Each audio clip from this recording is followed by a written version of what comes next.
কৰিম HCF মানে হ'ল সংখ্যাকেইটাৰ মাজত থকা সাধাৰণ মৌলিক উৎপাদকবোৰৰ সৰ্বনিম্ন ঘাতৰ পূৰণফল আৰু LCM মানে হ'ল সংখ্যাকেইটাত থকা প্ৰতিটো মৌলিক উৎপাদকৰ সৰ্বোচ্চ ঘাতৰ পূৰণফল।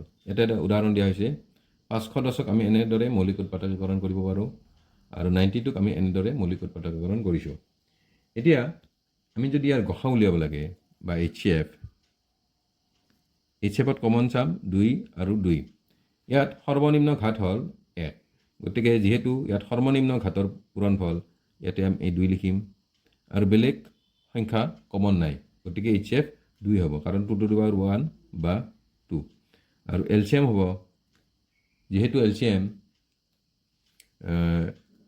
সংখ্যাকেইটাত থকা প্ৰতিটো মৌলিক উৎপাদক সৰ্বোচ্চ ঘাতৰ পূৰণফল। সৰ্বোচ্চ ঘাত হ'লে 2 আৰু 2 কমন আছে, গতিকে ইয়াত আহিব 2 স্কুৱেৰ, গতিকে ইয়াত সৰ্বোচ্চ ঘাত 2।